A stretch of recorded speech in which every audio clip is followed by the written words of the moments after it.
Os movimentos sociais, eles são extremamente importantes numa democracia, porque eles conseguem mobilizar as pessoas, eles conseguem fazer com que haja uma canalização das insatisfações, havendo uma pressão para que o governo ele corrija rumos, ele considere a opinião de uma quantidade maior de canais, ou seja, de atores.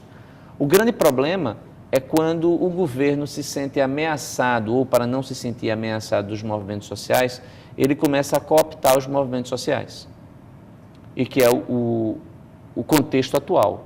Você traz os movimentos sociais para dentro do governo, através de distribuição de cargos, ou através das organizações não governamentais, transferindo recursos públicos para essas organizações que são vinculadas aos movimentos sociais. Então, é uma forma de você silenciar a insatisfação. Então, eles, além de não cumprirem o papel de demonstrar insatisfação, o papel de pressão sobre o governo, eles atuam de forma distorcida na medida em que estão se locupletando do próprio poder. Ou seja, então, quando um partido ele chega ao poder com este compromisso com os movimentos sociais, se não houver mecanismos de repressão institucional para impedir que o Estado seja aparelhado por esses movimentos, se não houver, a situação é de prejuízo para a democracia.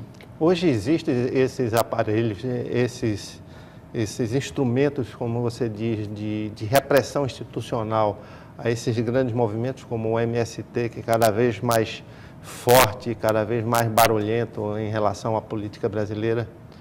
Olha, os mecanismos até existem, embora eles não estão sendo utilizados, ou melhor, eles têm limitações, precisamos investir nisso.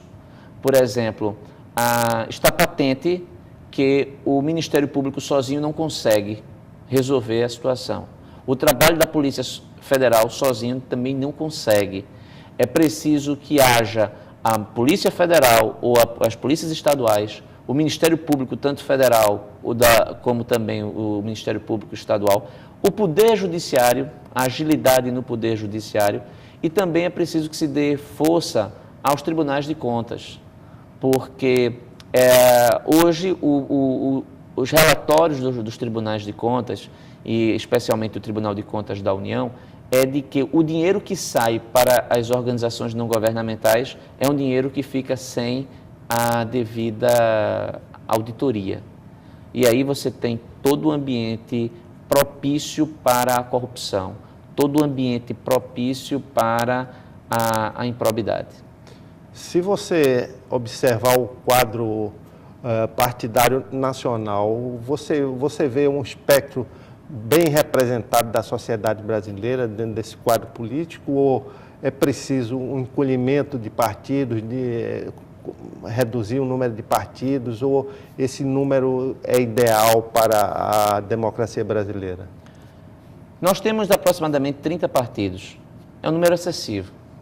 Não existem 30 grupos ideológicos a serem representados.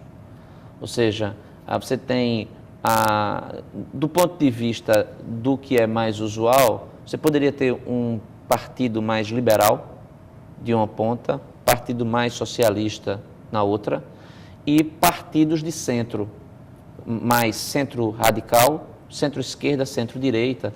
Ou seja, com 5 agremiações fortes, partidárias, você teria basicamente o substrato ideológico para que todo mundo se sentisse mais ou menos representado. Na medida que você tem 30, você cria uma dificuldade de gerenciamento da própria atividade de poder. E isso fica patente tanto no Congresso Nacional, como também nas Assembleias Legislativas, mas o mais grave são nas câmaras municipais. Nas câmaras municipais, os principais partidos estão sendo subrepresentados sempre.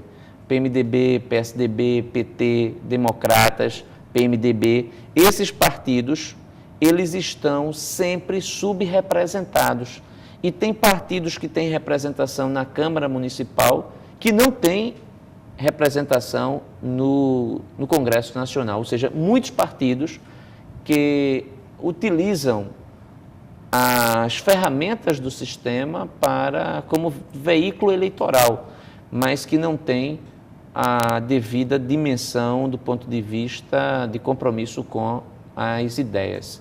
O grande problema é que quando você diminui o número de partidos por uma imposição legal, você pode impedir o surgimento de um pequeno partido de conteúdo ideológico nascente.